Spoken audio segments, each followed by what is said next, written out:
अब अभी तक हमने रिडेम्पशन ऑफ डिबेंचर्स के अंदर क्या लिखा है कि जब भी रिडेम्पशन होता है तो at the time of redemption जो कंपनी है वो सारे डिबेंचर होल्डर को कैश देती है, मतलब चेक से पैसा दे देती है, और तब उसने एंट्री करते थे debenture holders account debited to bank account, है ना। लेकिन ऐसा नहीं है, रिडेम्पशन के टाइम पे और भी बहुत सारे ऑप्शंस है कैश के अलावा, तो अपने वही देखने जा रहे हैं, मेथड्स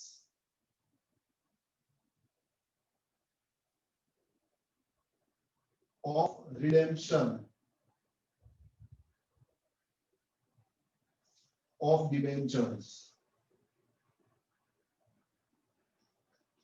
जिसके अंदर फर्स्ट मेथड है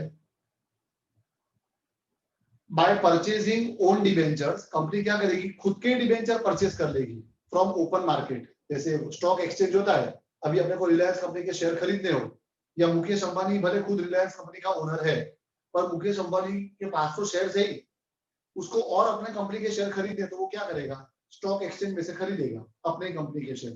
तो वैसे कंपनी क्या कर सकती है, स्टॉक एक्सचेंज में से, मतलब ओपन मार्केट में से, स्टॉक एक्सचेंज का मतलब ओपन मार्केट, ओपन मार्केट से अपने खुद के डिबेंचर बेच सकती, परचेज कर सकती है। ओके, तो very first is purchase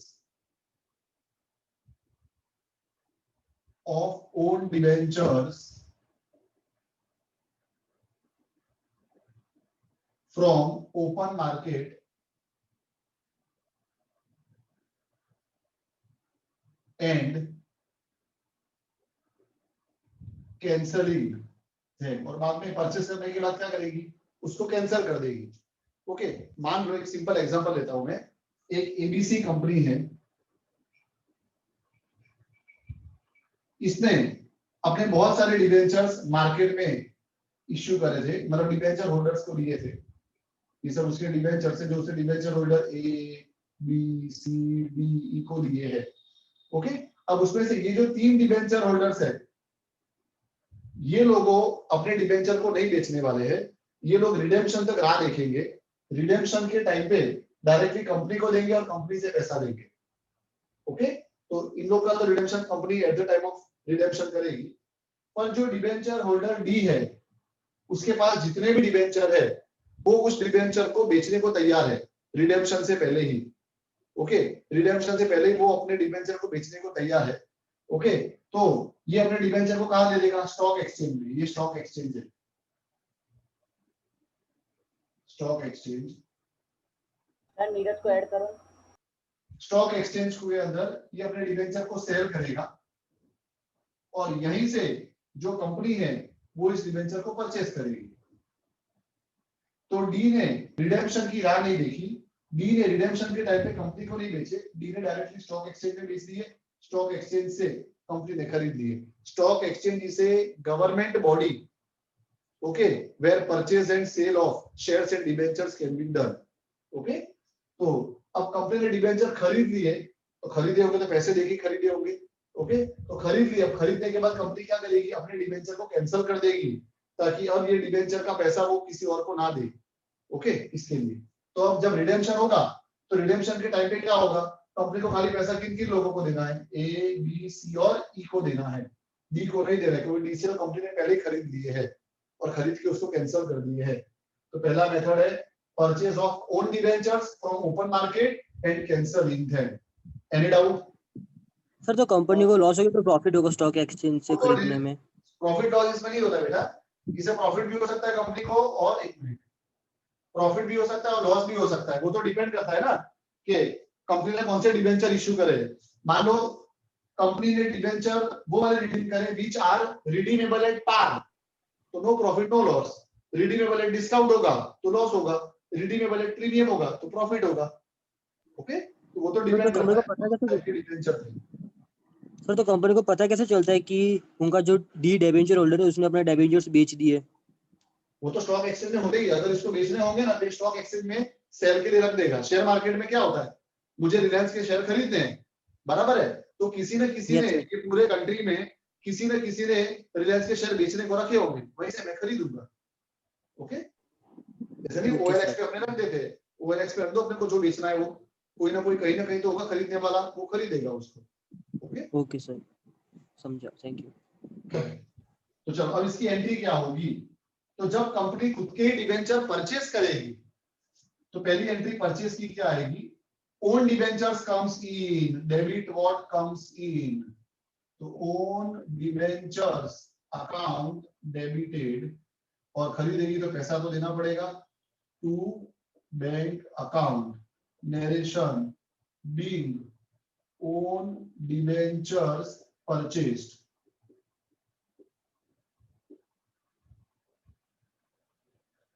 okay, अब जब कंपनी अपने डिबेंचर को कैंसिल करेगी, जब कंपनी अपने डिबेंचर को कैंसिल कर रही है तो उस टाइम पे कंपनी को प्रॉफिट भी हो सकता है और लॉस भी हो सकता है।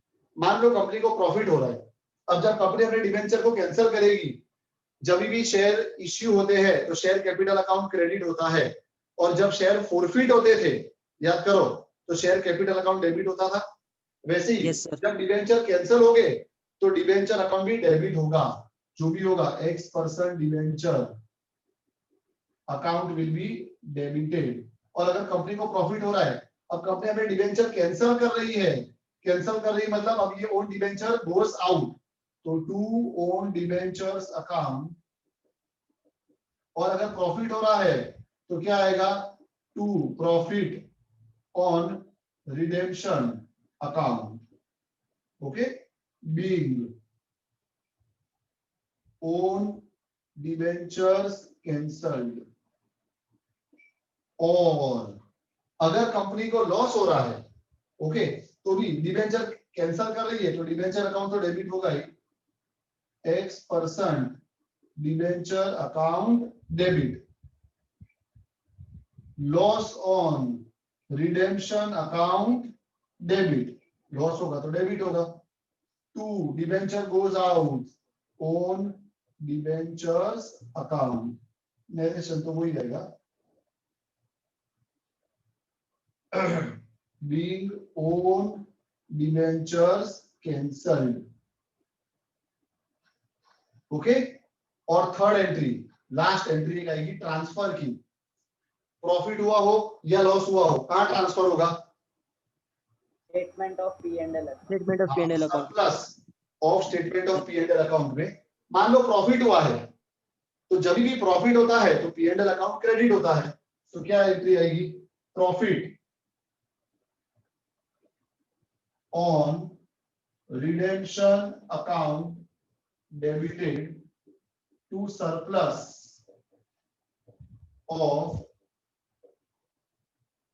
statement of P&L account, okay.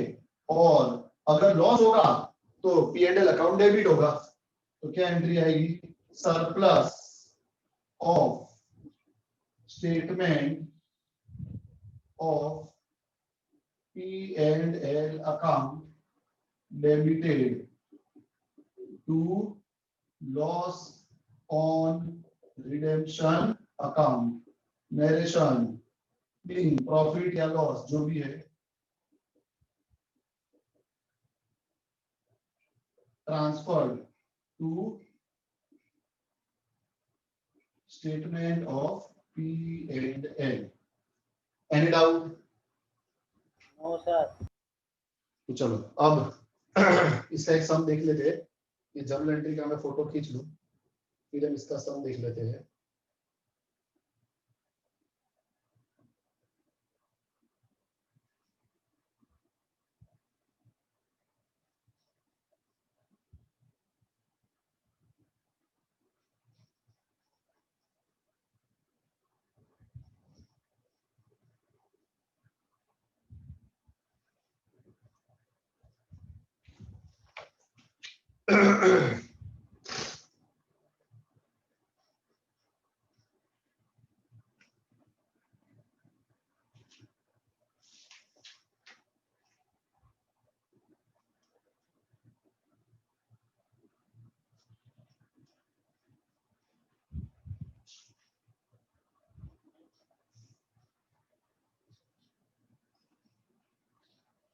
चलो देख लेते हैं ऐसा सम, एक सम देखते हैं कहां पर है ऐसा सम।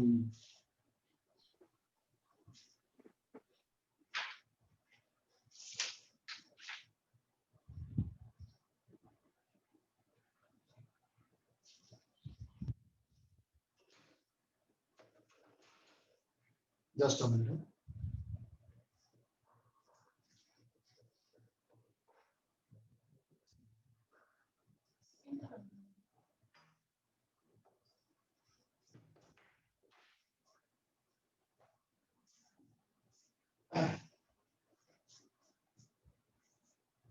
इन लोगों को कैपिटल रिजर्व में ट्रांसफर कर रहे हैं, एक ही यूनिट, स्टेटमेंट में ट्रांसफर नहीं कर रहे, जस्ट अ मिनट।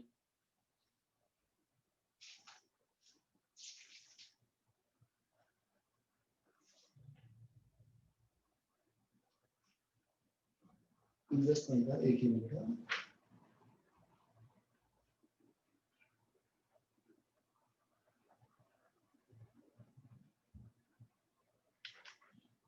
चलो दोनों राइट है, दोनों में कर सकते हैं, दोनों और करके लिखा है।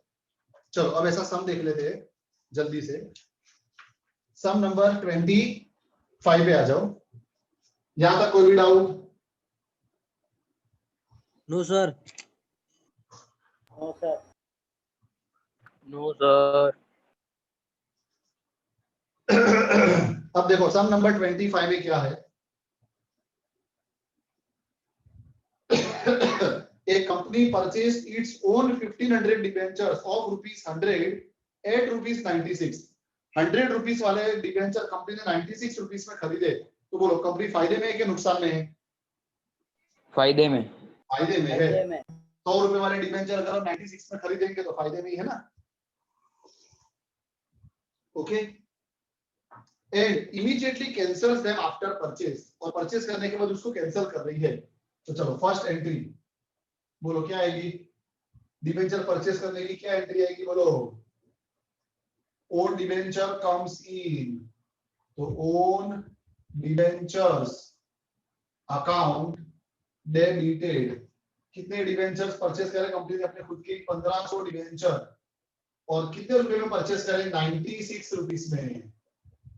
To bank account 1500 multiplied by 96, narration being purchased own debentures। बोलो कितना अमाउंट आएगा?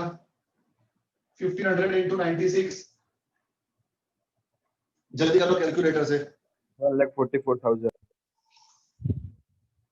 1,44,000।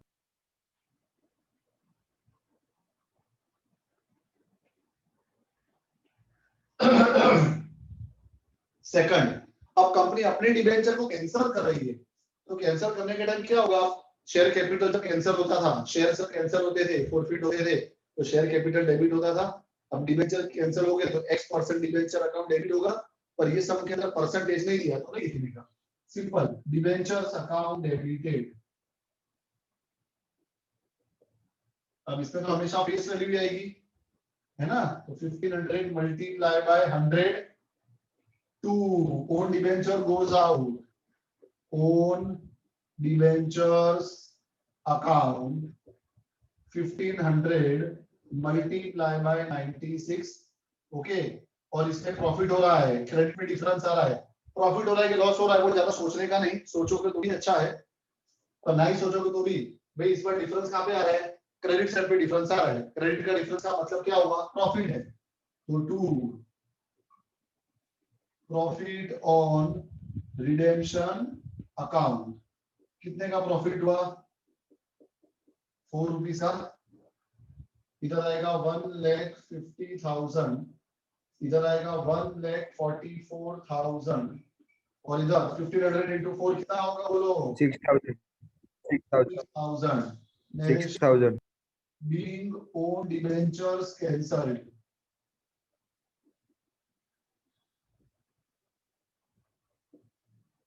अब ये ओल्ड डिबेंचर को हम ट्रांसफर कर देंगे स्टेटमेंट ऑफ P&L में। तो क्या आएगा? Profit on redemption account debited to surplus in statement of P&L।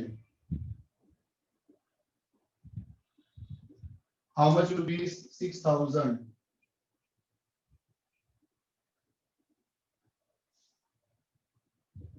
being profit on redemption transferred to statement of P&L. Okay, चलो इसका स्क्रीनशॉट लेते हैं।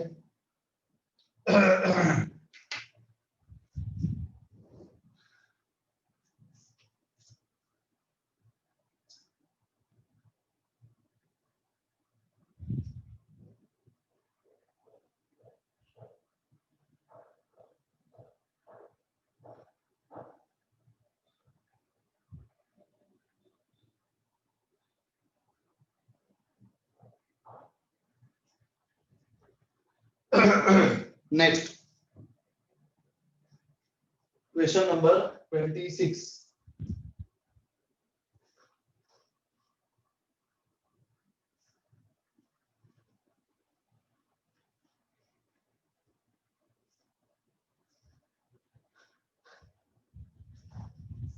चलो ध्यान दें, यहाँ पे क्वेश्चन नंबर 26 भी इसी टाइप का सम है। A company purchase its own debenture of 400 at rupees 415। अपने खुद के 400 रुपए के डिबेंचर कंपनी 415 में खरीद रही है। नुकसान बोलो है। प्रॉफिट और loss? Loss.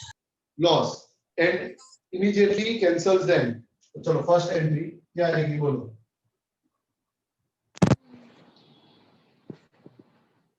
Own debentures account debited. Okay, कितने रुपीस में खरीदे? 6000 डिबेंचर 415 रुपए में खरीदे, तो 6000 मल्टीप्लाई बाय 4। Hello sir. बोलो सर वो झांसी को ऐड कर लो ना। झांसी अभी क्लास में तो ठीक चलेगी फिर।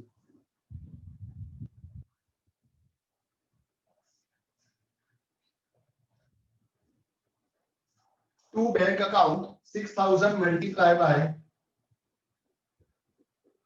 415। क्या लिखोगे नरेशन में? Being own debentures purchased. बोलो कितना अमाउंट आ रहा है? 21,90,000। 21 24,90,000। 24 बन जाएगा 24 24,90,000। 20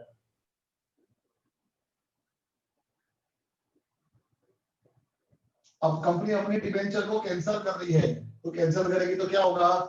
इधर भी परसेंटेज नहीं दिए है, तो डिबेंचर्स अकाउंट डेबिटेड, यहाँ पे तो फेस वैल्यू भी आएगा। 6000 मल्टीप्लाई बाय 400, कितने का नुकसान हो रहा है कंपनी को? 15 रुपए का नुकसान हो रहा है, तो क्या आएगा? Loss on redemption account debited. How much rupees?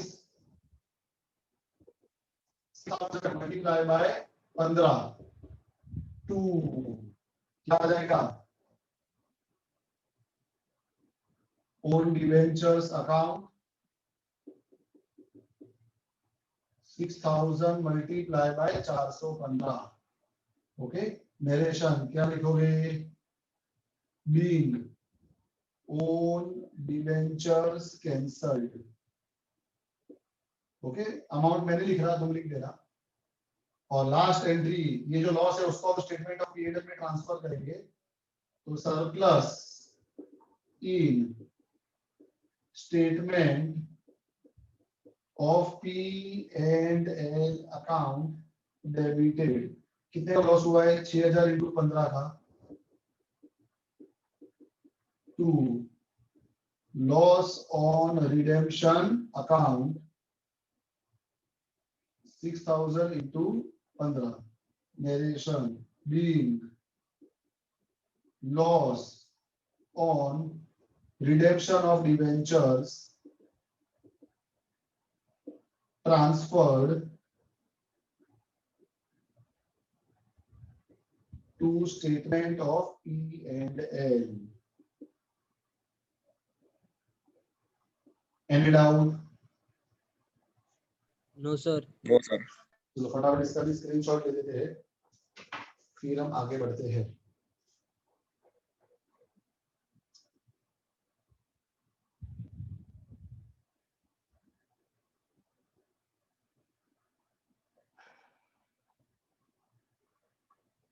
एक मिनट, तो बराबर नहीं आया, ब्लर आता है।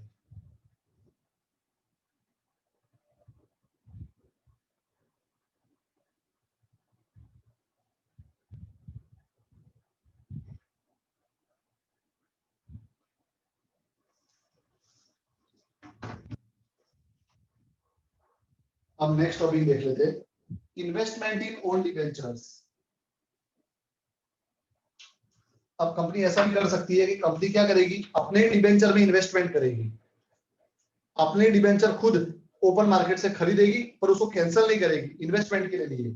अभी तक हमने क्या देखा, कंपनी अपने डिबेंचर को लेके तुरंत कैंसिल कर देती है, ओके, ताकि फ्यूचर में कोई उसको बेच ना पाए इसके लिए। पर अब कंपनी ऐसा भी कर सकती है कि कंपनी को पता है कि अब आगे जाके कंपनी के डिबेंचर की प्राइस बढ़ने वाली है, कंपनी के शेयर की प्राइस बढ़ने वाली है, ओके, तो कंपनी क्या कर सकती है, पहले से ही अपने डिबेंचर खरीद लेगी, खरीदने के बाद अपने पास रखेगी, और जब प्राइस बढ़ जाएगा कंपनी खुद ही क्या करेगी, मार्केट में ऐसे कोई न्यूज फैलाएगी या ऐसा कुछ होगा कि जिससे क्या होगा, कंपनी की गुडविल इंक्रीज होगी और कंपनी के डिबेंचर या शेयर की प्राइस बढ़ जाएगी, फिर कंपनी खुद ही उस डिबेंचर को बेच देगी। मतलब कंपनी ने मान लो अपने 100 रुपए वाले डिबेंचर 100 रुपए में खरीदे, ओके, पर फिर 2 महीने बाद या 4 महीने बाद कोई ऐसी न्यूज आई कंपनी की जिससे मार्केट के अंदर कंपनी की रेपुटेशन बढ़ गई, कंपनी के डिबेंचर की प्राइस बढ़ गई, अब तक कंपनी उसको बेच देगी। तो 100 रुपए में खरीदा अपने डिबेंचर को, 110 या 120 रुपए में बेच दिया, तो कंपनी को प्रॉफिट होगा, ओके, ऐसा भी कंपनी कर सकती है। क्लियर है सबको? Yes sir, clear. चलो हम देखते हैं सर। Hello sir. हाँ बोलो ना। सर अभी सर वो एसएमएस आए फीस के, बट सर हम क्या सर राजस्थान में सर अभी, क्योंकि हमारे सर दादाजी ऑफ हो चुके, तो सर हम अभी सर फीस नहीं भर सकते, हम 20 तारीख के बाद आएंगे सर अहमदाबाद में, तो सर तब आकर फीस भरेंगे चलेगा ना? अभी सर बाहर है। कितनी भरी है तुमने? पहले सर बार सर लॉकडाउन के अंदर भरी थी, और एक बार सर ऑफिस के अंदर आकर सर भरी थी, तो कोई बात 5,000 रुपया 2 बार सर भरी है। कोई बात नहीं, 20 डेट को आके भर देंगे, चलेगा। Okay sir. सूर्यवर्धन बोल रहा है ना? हाँ सर, हाँ सर। अच्छा आप देखो यहाँ पे, अब इसका एक बार तुमको प्रैक्टिकल एग्जांपल देता हूँ। तुमने शायद रोड पे जाते हुए कहीं पे स्ट्रीट पोल के ऊपर कुशल करके बोर्ड देखे होंगे, कुशल देखे थे किसी ने? कुशल, यस सर। ओके, ये कुशल कंपनी का जो ओनर है अभी जेल में है, कुशल कंपनी का ओनर अभी जेल में है, ओके, और मेरा जो बेस्ट फ्रेंड है, one of my best friend, उसका ये फ्रेंड है, कुशल कंपनी का जो ओनर है वो। अब इसने क्या किया था पता है? फ्रॉड किया था। कैसा फ्रॉड किया? और ऐसा बहुत सारे लोग करते हैं। अभी वो पिक्चर आई है, क्या नाम है इसकी, नेटफ्लिक्स पे, उस पे चल रहा है उसका 1992 स्कैम। हाँ, हर्षद मेहता, 1992 टोनी लीपर। बराबर, वो देखना, बहुत जोरदार पिक्चर है, उसमें तुमको पता चल जाएगा सर, अक्षय में कैसे घोटाले होते हैं, और ये रियल स्टोरी है देखी पूरी। सर। हाँ सर, देखी पूरी। उसके बहुत सारे एपिसोड है, मैंने भी डाउनलोड करके रखे, देखने का टाइम नहीं मिला है। 9 एपिसोड है। तो कौन सी सीरीज? स्कैम 1992, हर्षद मेहता। 1992 उसका नाम क्या था? स्कैम 1992, हर्षद मेहता। हर्षद मेहता। हर्षद मेहता कहाँ बंदा चलता है, वो एक ऐसा बिग था बुल। बंदा जो बिल्कुल गरीब घर का था, ओके, शेयर्स के अंदर उसने इन्वेस्ट किया, शेयर्स की उसको इतनी जोरदार नॉलेज थी, वो बहुत ऊपर आया, करोड़पति अबजोपति बन गया शेयर्स के अंदर, और फिर फ्रॉड होके उसका पूरा पैसा वापस जीरो हो गया, और लास्ट में उसने सुसाइड कर लिया था। उस तरह की पूरी स्टोरी है उसकी, देखने जैसी स्टोरी है, खतरनाक स्टोरी है। शेयर बाजार का, जो भी शेयर बाजार में डील करता है उसको हर्षद मेहता की नॉलेज होगी ही, और तुम गूगल पे भी सर्च कर लेना, अगर तुम्हारे पास नेटफ्लिक्स सीरीज देखने का टाइम नहीं है तो एटलीस्ट तुम सर्च करो हर्षद मेहता स्टोरी, तो पूरी स्टोरी आ जाएगी उसकी। तो अभी कुशल का भी ऐसा है, कुशल तो अभी का लेटेस्ट एग्जांपल है। अब इस बंदे ने क्या किया, अपनी खुद की कंपनी बनाई, कुछ बनाती नहीं थी अब कंपनी, कुछ नहीं करती थी वो कंपनी, बस उसने एक फ्रॉड कंपनी बनाई, और कंपनी बनाने के बाद मतलब उसकी जो अब कंपनी को जैसे स्टॉक एक्सचेंज में इश्यू करना है, तो उसके लिए जो रूल्स रेगुलेशंस है, जो कंपनी का कैपिटल होना चाहिए, सब कुछ उसने वैसा रूल्स रेगुलेशन के हिसाब से ही किया, पर वो पूरा फ्रॉड करने के चक्कर में ही था, ओके। तो उसने कंपनी बनाई, कंपनी बना के अंदर अपना खुद का पैसा भी डाला, इन्वेस्ट किया, और उसने ये बताया कि ये कंपनी किसकी है, इंफ्रास्ट्रक्चर, मतलब इंफ्रास्ट्रक्चर डेवलपमेंट के बहुत सारे कॉन्ट्रैक्ट्स है कंपनी के पास, बहुत सारे कॉन्ट्रैक्ट लेने वाली गवर्नमेंट के। फिर पेपर, ये जो जब नोटबंदी हुई थी तो नरेंद्र मोदी ने जो नई नोटें छापी तो उसका पेपर कहाँ से आता था, या उस पेपर का ट्रेडिंग में भी ये कंपनी ने बताया कि मैं पेपर का ट्रेडिंग करूंगी। तो ऐसे बहुत सारे उसने अलग अलग अपने गोल्स बताए कि हमारी कंपनी ये काम करने वाली है, और हमारी कंपनी के पास इतने सारे टेंडर्स है और ये सब है। कुछ टेंडर्स वो लेकर भी आया था गवर्नमेंट से, जान पहचान लगा के, लिंक विंक लगा के। ओके, और उसने अपने कंपनी की मार्केट में शेयर इशू करे, सबको बोला, जितने भी फ्रेंड सर्कल है, जितने भी कॉन्टेक्ट में है, सबको बोला कि भाई शेयर खरीदो, मेरे शेयर का प्राइस बहुत जोरदार हाई होने वाला है। ओके, इसने मेरे फ्रेंड को भी बोला और मेरे फ्रेंड ने मुझे भी बोला कि खरीदो, ऐसा अच्छा है, मतलब शेयर का प्राइस बहुत ऊंचा जाएगा। ओके, हम सब ने खरीदे। उसके शेयर उस टाइम कुछ 100-150 रुपए के थे, लगभग 800 रुपए तक उसके शेयर गए थे, 700-800 रुपए तक। ओके, तो हमने भी खरीदे, 100-150 रुपए के शेयर्स थे। जैसे आनंद सर ने भी इन्वेस्ट, मैं तो शेयर में इन्वेस्ट नहीं करता हूँ, आनंद सर ही करते हैं। मुझे तो शेयर का इतना नॉलेज भी नहीं है, पढ़ा तो उतना ही नॉलेज है, पर प्रैक्टिकल नॉलेज आनंद सर को पूरा है शेयर का। उन्होंने इसकी एग्जाम भी दी हुई है। अगर वो चाहे ना तो शेयर मार्केट के अंदर अपना एक, जैसे एंजल ब्रोकिंग है, वैसे वो खुद का अपना एक टर्मिनल भी ओपन कर सकते हैं। उन्होंने एग्जाम भी दी है उसकी। तो आनंद सर ने भी खरीदे। ओके, और प्राइस मस्त, 100 रुपए के शेयर खरीदे, 800 रुपए तक गया, एक शेयर के अंदर 700 रुपए का फायदा। ऐसे बहुत सारे शेयर सबने खरीदे, मतलब पैसा दुगना तिगना चुगना चौगना हो गया था। आनंद सर ने 2 लाख इन्वेस्ट किया तो 2 लाख का 18 लाख तक चला गया था। 2 लाख रुपीज का इन्वेस्टमेंट 80 लाख तक पहुंच गया था, बराबर है। और उसने बोला था कि कोई टेंशन नहीं लो, मैं बैठा हूँ, शेयर का प्राइस कम नहीं होगा। लेकिन फिर धीरे धीरे मार्केट में न्यूज आने शुरू हो गए कि ये कंपनी फ्रॉड है। ओके, कंपनी के पास इतने टेंडर्स ही नहीं है, कंपनी के पास इतने प्रोजेक्ट्स ही नहीं है। मार्केट में ऐसे न्यूज शुरू हो गए। उसके बाद कंपनी का प्राइस धीरे धीरे कम भी होने लगा, लेकिन फिर भी ओनर ने बोला कि तुम टेंशन मत लो, कुछ नहीं होने वाला है। और वो खुद भी थोड़ा बहुत अंतो अंदर से डरा हुआ था, और उसने भी अपने शेयर्स को धीरे धीरे बेचना शुरू कर दिया। खुद बेच रहा था पर दूसरों को बेचने से मना करता था कि मत बेचो मत बेचो, कुछ नहीं होगा। ओके, प्राइस धीरे धीरे कम होने लगा, और वो जो आनंद सर ने 2 लाख का इन्वेस्टमेंट किया था, जिसका 18 लाख हो गया था, वापस वो 12 लाख पे आ गया धीरे धीरे होते होते। तो भी उसने बोला कि मत बेचो। ओके, कुछ लोगों ने बेच भी दिए डर के मारे के, चलो भाई 18 लाख का 12 लाख तो आ रहा है, हमने तो 2 लाख ही डाला था। किसी ने 1 लाख डाला था, 1 लाख का 5 लाख तो आ रहा है, चलो बेचो। तो अमुक जन ने बेच दिए, अमुक जन ने रखे, बराबर है। अब उसमें हुआ क्या, जो मेरा बेस्ट फ्रेंड था, जो कुशल कंपनी के ओनर का फ्रेंड है, उसने बेचारे ने शर्म के मारे, सबक के मारे नहीं बेचे, क्योंकि मना कर रहा था कि मत बेचो। उसने नहीं बेचे, आनंद सर ने बेच दिए। वादा नहीं, 2 लाख का 10 लाख तो आ रहा है, बेच दो ना, छोड़ो, 8 लाख का तो फायदा है, बराबर है। तो ऐसे सबने अपने अपने हिसाब से बेचे नहीं बेचे जो भी था। और लास्ट में क्या हुआ, लास्ट में कंपनी पे रेड पड़ी इनकम टैक्स की, और रेड पड़ने के बाद कंपनी सील हो गई। सारे डॉक्यूमेंट, सारे असेट्स सब फ्रॉड थे, सब सील हो गए। और वो जो 100 रुपए में, जब 100 रुपए का भाव जब 800 रुपए तक गया था, अभी तुम स्टॉक एक्सचेंज इसका भाव देखना 2 या 3 रुपया चल रहा है, बराबर है। तो पेनी स्टॉक्स में आते हो कि नहीं? तो पेनी स्टॉक्स में आ जाते हो सर? अब तो ये पेनी स्टॉक्स में आता होगा ना, तो 2-3 रुपए तो। उसमें वो मैं वही बोल रहा हूँ, तो तुम देखना अभी इसका कुशल ट्रेडिंग का देखना, तुम वो नीचे पट्टा चलता है ना, उसमें आएगा कि हमारा अल्फाबेट आएगा, तुम देखना 2-3 रुपया हो गए। ओके, तो जिसने 100 रुपया डाला था, अगर उसने 100 रुपये के ऊपर बेच दिया होगा तो ठीक है, पर जैसे मेरे फ्रेंड ने बेचारे ने शर्म के मारे रखा, उसका पैसा डूब गया, और उधर खुद तो जेल में है, बराबर है। सर पे बता रहा है। मीटिंग एंड होने वाली है, वापस ज्वाइन होते हैं और फिर आगे सब कुछ शुरू करते हैं। सर बोलो। Hello sir. सर मैंने 10,000 भरे हैं तो मेरे तो नेक्स्ट टॉपिक है अब हमारा investment in own debentures.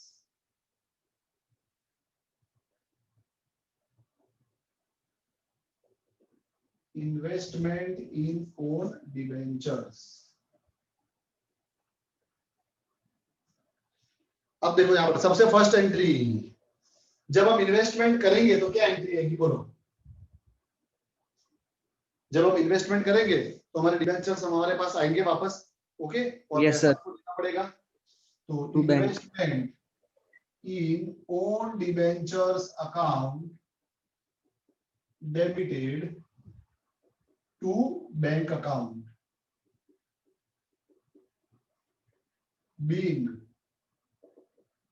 Investment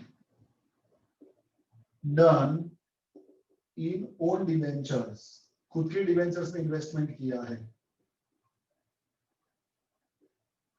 ऐसा तो लोग बहुत करते हैं कंपनी वाले, ओके, खुद ही मार्केट में न्यूज़ फैलाएंगे कि कंपनी की रेपुटेशन डाउन हो गई, ऐसा कुछ भी करेंगे तो थोड़े बहुत प्राइस कम हो जाएगी। प्राइस कम होगी तो खुद ही खरीद लेंगे, खुद खरीदने के बाद 2 महीने बाद, 6 महीने बाद, 8 महीने बाद वापस ऐसी न्यूज़ ले आएंगे कि कंपनी बहुत प्रॉफिट में है, बराबर। ऐसा कुछ भी करेंगे तो शेयर का प्राइस बढ़ जाएगा, फिर बेच देंगे। सर ऐसा सब चलता है, क्या बेटा? ऐसा सब चलता है यानी, तो ये सट्टा इन्वेस्टमेंट क्यों करते हैं इसमें? शेयर मार्केट पूरा सट्टा है, इसमें यही चलता है। मुकेश अंबानी भी बैठे बैठे यही करता है, प्रोडक्शन तो उसके वर्कर्स कर रहे हैं, उसका काम यही है। जितने भी बड़े बड़े डायरेक्टर्स, बोर्ड ऑफ डायरेक्टर्स बैठे, वो लोग तो यही करते हैं, उनका काम ही ये है। शेयर का प्राइस अपने आप ही, कंपनी का प्राइस खुद ही गिराना, खुद ही परचेस करना, खुद ही इंक्रीज करना, खुद ही सेल करना, यही चलता है। और उसमें जो नॉर्मल छोटे मोटे इन्वेस्टर्स है वो बेचारे फंस जाते हैं, ओके। इसके लिए सेबी बोर्ड ऑफ डायरेक्टर्स को नहीं पकड़ता? नहीं पकड़ेगा ना, क्यों पकड़ेगा? बोर्ड ऑफ डायरेक्टर्स के पास जो अथॉरिटी है, जो राइट्स है, वो उसको ही फॉलो करते हैं ना वो लोग।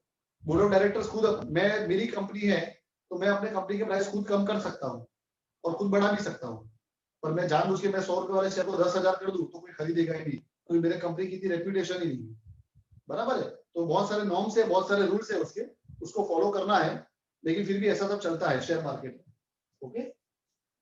सेबी के रूल्स स्ट्रिक्ट नहीं है?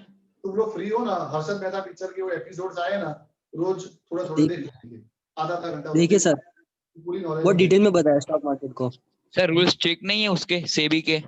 सेबी के रूल स्ट्रिक्ट है बेटा, पर रूल्स को फॉलो करके हम ये सब कर सकते हैं। हम चाहे तो अपने कंपनी के प्राइस मार्केट में हम रेपुटेशन ऐसी कर देंगे या कोई ऐसी न्यूज ले आएंगे। अब जैसे था ये अमेरिका के अंदर, अपना इंडिया का जो स्टॉक मार्केट है ना, डायरेक्टली अमेरिका पे बेस्ड है, अमेरिका और चाइना पे। अमेरिका और चाइना का मार्केट डाउन जाएगा ना तो इंडिया का मार्केट डाउन जाएगा ही। तो अभी बीच में न्यूज आया था, डोनाल्ड ट्रम्प बीमार है, कोरोना हो गया है, तो स्टॉक एक्सचेंज नीचे आ गया था, इंडिया का मार्केट कम हो गया था, मार्केट गिर गया था, बराबर है। अभी इंडिया और चाइना में खाली वॉर डिक्लेयर हो जाए ना, अभी डिक्लेयर नहीं हुआ है, पर मान लो वॉर डिक्लेयर हो जाए तो चाइना का स्टॉक एक्सचेंज भी डाउन जाएगा, इंडिया का भी डाउन चला जाएगा, बराबर है। तो ये सब क्या है, ऐसे न्यूज के ऊपर पूरा स्टॉक एक्सचेंज चलता है, ओके। सर चंद्रेश ऐड करो ना। क्या हुआ? चंद्रेश को ऐड करो ना सर। चंद्रेश को ऐड करें, चंद्रेश तो लिखी नहीं है, उसको बोल वापस आए, और आए तो मुझे तो बता। तो चलो, सबसे पहले तो ये हो गया। अब जब हम अपने इन्वेस्टमेंट को बेचेंगे तो क्या होगा, पैसा वापस हमारे पास आएगा। बैंक अकाउंट डेबिटेड, इन्वेस्टमेंट को बेच दिया तो to investment in own debentures account.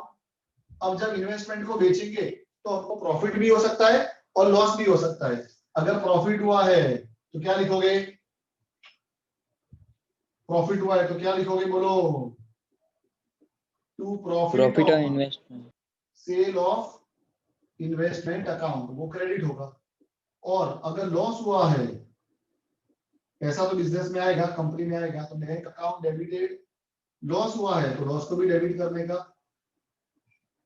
Loss on sale of investment account debited to investment in own debentures account.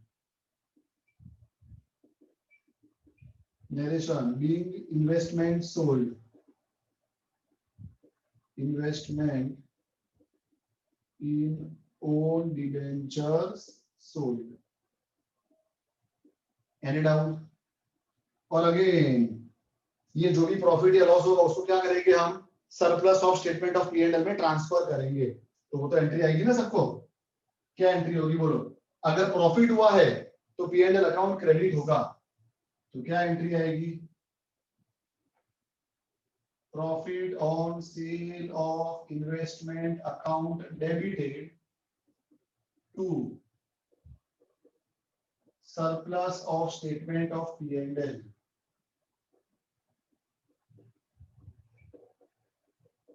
और अगर लॉस हुआ है तो क्या एंट्री आएगी लॉस की? तो statement of P&L account debit होगा, surplus of statement of P&L account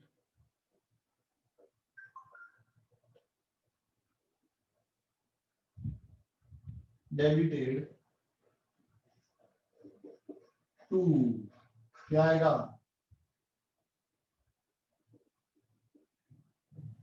loss on sale of investment. Of investment account. Narration क्या लिखोगे, बोलो, बी प्रॉफिट हो तो प्रॉफिट, लॉस हो तो लॉस,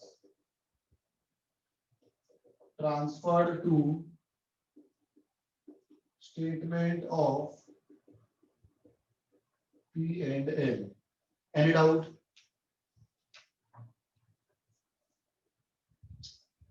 आके ना तो बोलो। No sir.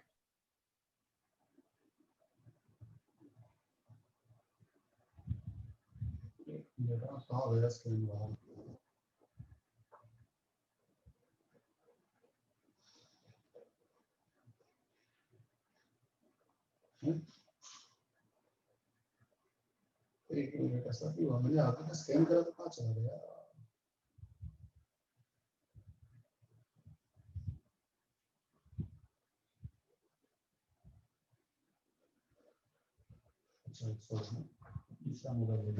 Just a minute.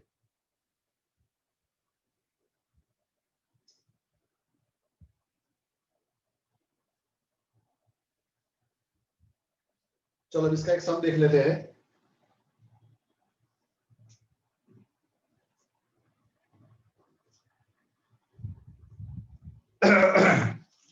Exercise पे आ जाओ। एक्सरसाइज का सम नंबर 27।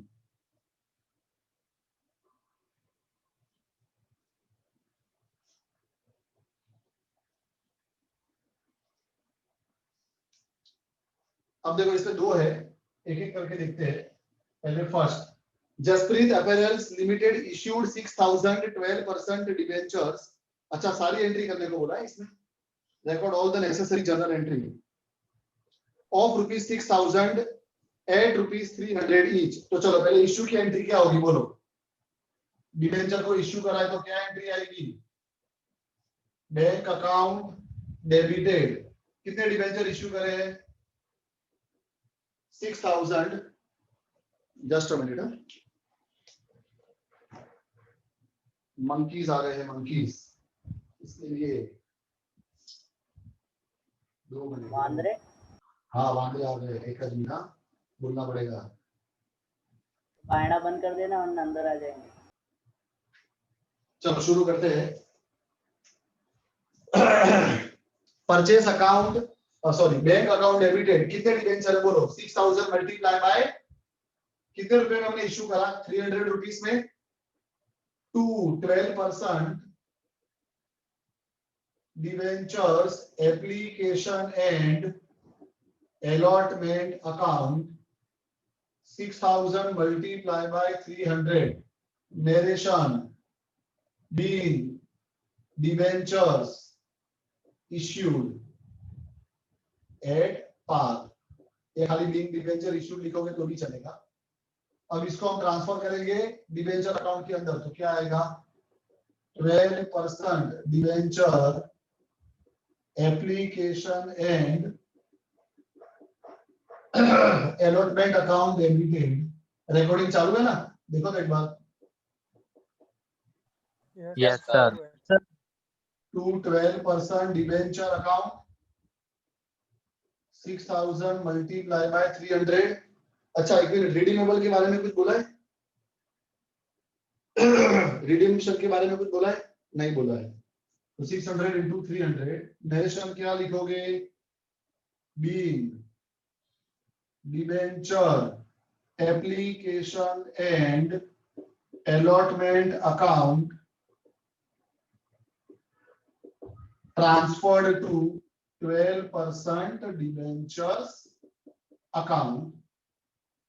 अब देखो क्या हुआ, अब कंपनी ने रिडेम्पशन से पहले ही अपने शेयर में इन्वेस्टमेंट करा है, तो उसके लिए क्या लिखा है, पढ़ो। The board of director purchased 2500 own debenture from market at ₹280। 300 वाले डिबेंचर 280 में खरीदे, तो बोलो प्रॉफिट है कि लॉस है? प्रॉफिट। प्रॉफिट। Square of तो चलो अब उसकी एंट्री क्या होगी, बोलो।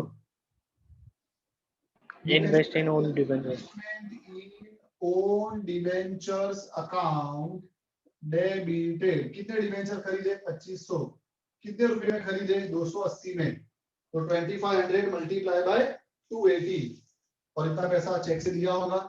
Bank is a giver, credit is a giver to bank account. Share बाजार के अंदर हमेशा बैंक अकाउंट, मतलब शेयर स्टॉक एक्सचेंज में हमेशा बैंक अकाउंट ही आएगा। मतलब तुम कहीं पर भी ब्लैक मनी यहाँ पर इन्वेस्ट नहीं कर सकते हो। ओके, तुम्हारे पास जो भी अमाउंट तुम्हारी बैंक के अंदर है उसी को तुम्हें इन्वेस्ट करना है, और जो भी प्रॉफिट होगा वो सीधे इनकम टैक्स डिपार्टमेंट को पता चलेगा। 2 लाख इन्वेस्ट करके अगर 10 लाख भी हुए हैं, ओके, तो पता चल गया 8 लाख, क्योंकि वो तो बैंक चेक से ही गया था। जब हमने इन्वेस्ट किया होगा 2 लाख रुपए का, तो 2 लाख कहाँ से गया होगा? हमारे बैंक में से। और जब 2 लाख का 10 लाख वापस आया होगा, तो वो भी कहाँ आया होगा? हमारे बैंक में। बराबर है। तो स्टॉक एक्सचेंज जो है पूरा, ये पूरा व्हाइट मनी वाला बिजनेस है। इसमें अगर तुम्हारे पास व्हाइट मनी है, ब्लैक मनी यहाँ नहीं चलेगा। ब्लैक मनी मतलब जो कैश घर के अंदर छुपा के रखा होता है वो ना चले, उसको तुम कुछ नहीं कर सकते। बराबर है।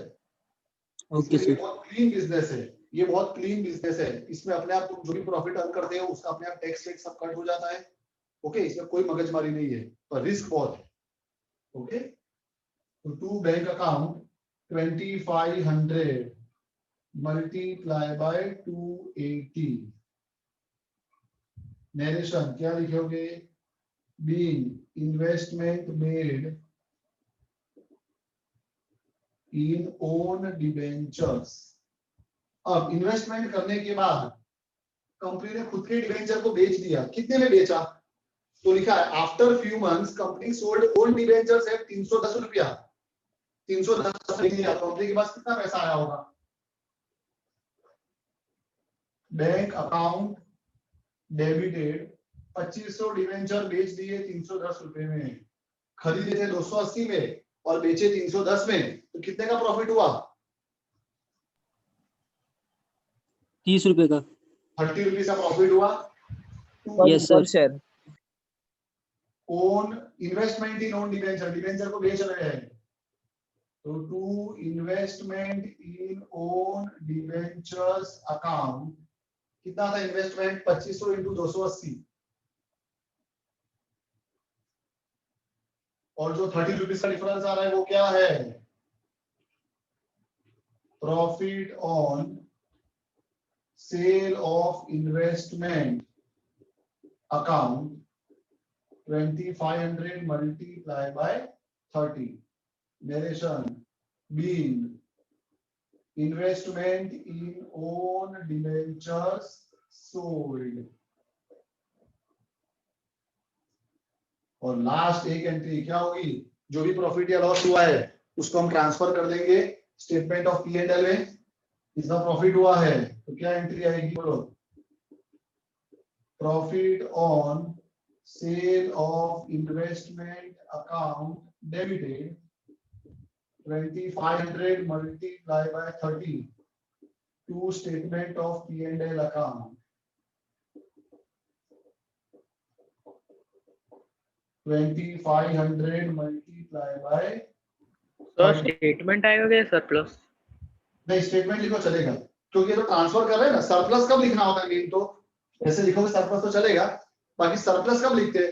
जब हम उसमें से रिजर्व का पैसा निकालते हैं। जैसे था ना डिबेंचर रिडेम्पशन रिजर्व, तो डिबेंचर रिडेम्पशन रिजर्व सरप्लस लिखना कंपलसरी। क्यों? रिजर्व का पैसा कहां से निकलता है? प्रॉफिट में से निकलेगा। प्रॉफिट का मतलब सरप्लस। हाँ, surplus. Statement of P and L में जो प्रॉफिट होता है उसको सरप्लस बोलते हैं। तो रिजर्व का पैसा तो सरप्लस में से ही निकलेगा, इसलिए सरप्लस लगाते थे। यहाँ पे थोड़ी पैसा कोई निकाल रहे हैं, यहाँ तो हम ट्रांसफर कर रहे हैं, तो simple statement of P and L लिखो चलता है। ओके बी okay sir. Profit on sale of investment transferred to statement of P and L. Okay, surplus word कहां लिखना कंपलसरी है? जहां पर डिबेंचर रिडेम्पशन रिजर्व है वहां लिखना पड़ेगा। इधर तो हम ट्रांसफर कर रहे हैं तो simply you can write profit statement of P&L। चलो with this we have completed both the type of sum. अब एक लास्ट टाइप बचा है कन्वर्टिबल डिबेंचर्स वाले, जो हम नेक्स्ट लेक्चर में देखेंगे, मोस्ट इंपॉर्टेंट।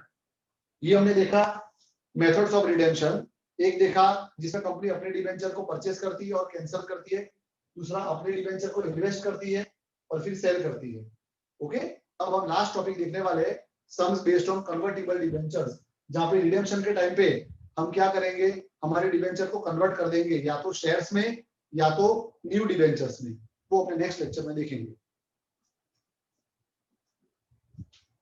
चलो bye all of you, have a nice day. Bye, sir. Bye, sir.